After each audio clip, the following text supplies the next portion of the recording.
മുനമ്പം ഭൂമി പ്രശ്നത്തിൽ കമ്മീഷന് മുന്നിൽ നിലപാട് വ്യക്തമാക്കി ഫറൂഖ് കോളേജ്.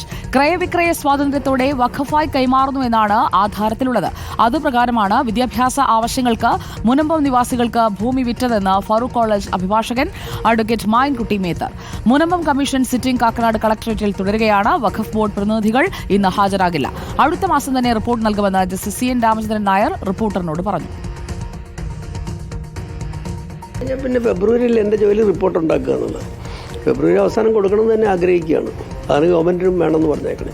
രേഖകൾ പിന്നെ എല്ലാവരും രേഖകൾ ആധാരങ്ങൾ തരും. പിന്നെ അതുകൂടാതെ പ്രധാനമായിട്ടുള്ള രണ്ട് രേഖ വഖഫ് ആയിട്ട് ഇത് കൊടുത്തു എന്ന് പറയുന്ന ഫറൂഖ് കോളേജിന് കൊടുത്ത 1950 ഡോക്യുമെൻ്റ്, അതിൻ്റെ ഒരു വ്യാഖ്യാനവും അതിനെക്കുറിച്ചാണ് പ്രധാനമായിട്ടും. പിന്നെ അവർ കൊടുത്ത തീറാധാരങ്ങൾ, അതിന് വലിയ കാര്യമൊന്നുമില്ല, സാധാരണ തീറാധാരമാണ്. അപ്പോൾ മുഖ്യ വിഷയം എന്ന് പറയണത് ഈ സിദ്ദിഖ് സേട്ട് കൊടുത്ത ഫറൂഖ് കോളേജിന് കൊടുത്ത ആധാരം, അത് ഫറൂഖ് കോളേജിൻ്റെ വാദം അതൊരു ഇഷ്ടദാന ആധാരമാണെന്നും അവർക്ക് വിൽക്കാനുള്ള അവകാശം പ്രത്യേകം കൊടുത്തിട്ടുണ്ടെന്നുമാണ്. അത് അങ്ങനെയല്ല, അത് വഖഫാണെന്നാണ് മറ്റുള്ളവരുടെ വാദം. ഇതാണ് പ്രധാനം. അർജുൻ മട്ടന്നൂർ നമുക്ക് പോയിരുന്നു. അർജുൻ മട്ടന്നൂർ, കമ്മീഷന്റെ മുന്നിലേക്ക് തെളിവുകളടക്കം കൊണ്ടുവരികയാണ്. അതിൽ വഖഫായുള്ള ഭൂമിയുടെ കൈമാറ്റം അത് നടന്നിട്ടുണ്ടോ, ഇഷ്ടദാനമാണോ, എന്താണ് അവിടെ സംഭവിച്ചതെന്നാണ് ഇപ്പോൾ ബന്ധപ്പെട്ട ആളുകൾ കമ്മീഷനെ അറിയിക്കുന്നത്.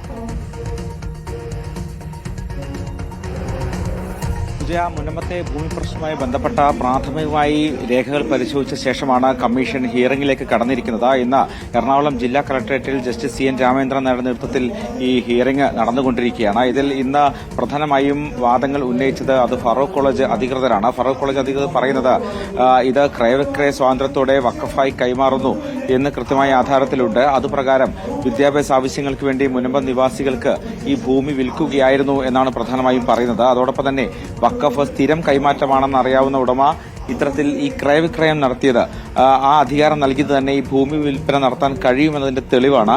മാത്രമല്ല അതുകൊണ്ട് തന്നെ ഇത് സാധാരണ വഖഫ് പരിധിയിൽ വരില്ല എന്നാണ് ഫറൂഖ് കോളേജ് അധികൃതർ പറയുന്നത്. ഇത് ഒരു ഇഷ്ടദാനമായി മാത്രമേ കണക്കാക്കാൻ കഴിയുകയുള്ളൂ. വിദ്യാഭ്യാസ അവകാശങ്ങൾക്ക് വേണ്ടി ഈ ഭൂമി ഉപയോഗിച്ചിട്ടില്ലെങ്കിൽ ബാക്കിയുള്ള ഭൂമി തനിക്കും പിന്തുടർച്ചക്കാർക്കും ഉപയോഗിക്കാം എന്ന് മാത്രമാണ് ഈ ഇഷ്ടദാന ഡീലിൽ പറയുന്നത് എന്നും പറയുന്നുണ്ട്.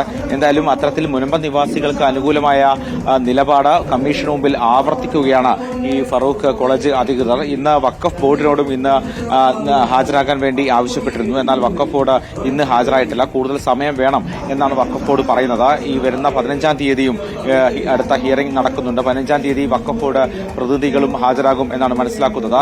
ഇന്ന് ഈ കോളേജ് അധികൃതർക്കൊപ്പം തന്നെ ഹാജരായിട്ടുള്ളത് മുനമ്പം നിവാസികളുടെ ചില പ്രതിനിധികൾ ഹാജരായിട്ടുണ്ട്. അതോടൊപ്പം തന്നെ വഖഫ് സംരക്ഷണ സമിതിയുടെ ചില ആളുകളും ഹാജരായിട്ടുണ്ട്. ഇവരൊക്കെ തന്നെ വിശദമായി കേൾക്കുന്നുണ്ട്. ഫെബ്രുവരി അവസാനം തന്നെ റിപ്പോർട്ട് കൈമാറും എന്നാണ് കമ്മീഷൻ പറയുന്നത്. എന്തായാലും ഈ കാര്യത്തിൽ സർക്കാരല്ല തീരുമാനമെടുക്കേണ്ടത്, കോടതിയാണ് പ്രധാനമായും തീരുമാനമെടുക്കേണ്ടത് എന്നും ജസ്റ്റിസ് CN രാമചന്ദ്രൻ നായർ പറയുന്നുണ്ട്. എന്തായാലും ഇതുമായി ബന്ധപ്പെട്ട് എത്രയും പെട്ടെന്ന് ഈ പ്രശ്നത്തിന് ഒരു ശാശ്വത പരിഹാരം ഉണ്ടാക്കുക എന്ന ലക്ഷ്യത്തോടു കൂടിയാണ് സർക്കാർ 3 മാസത്തിനകം റിപ്പോർട്ട് നൽകണമെന്ന് ആവശ്യപ്പെട്ടുകൊണ്ട് കമ്മീഷനെ നിയോഗിച്ചിരിക്കുന്നത്. കമ്മീഷന്റെ പ്രാരംഭമായ ഇത്തരത്തിൽ രേഖകൾ പരിശോധിക്കുന്ന അടക്കമുള്ള നടപടികൾ പൂർത്തിയായി. ഇനി ഈ പല വിഭാഗങ്ങളുണ്ട്, ഇവരൊക്കെ തന്നെ കേൾക്കുകയാണ് വേണ്ടത്. അതിന്റെ ഭാഗമായിട്ടാണ് ഇന്ന് ആദ്യഘട്ട ഹിയറിംഗ് ഇന്ന് നടത്തിക്കൊണ്ടിരിക്കുന്നത്. ഇതിനുശേഷം അടുത്ത ദിവസം 15-ാം തീയതി നടക്കുന്ന ഹിയറിംഗിൽ ഈ വഖഫ് ബോർഡിനെയും കേൾക്കും. അതിനുശേഷം മറ്റ് കൂടുതൽ ആർക്കെങ്കിലും എന്തെങ്കിലും ഇതുമായി ബന്ധപ്പെട്ട് കമ്മീഷന് മുമ്പിൽ ബോധിപ്പിക്കാനുണ്ടെങ്കിൽ അവരെയും കേൾക്കും എന്നാണ് കമ്മീഷൻ അറിയിച്ചിരിക്കുന്നത്. സുജയ.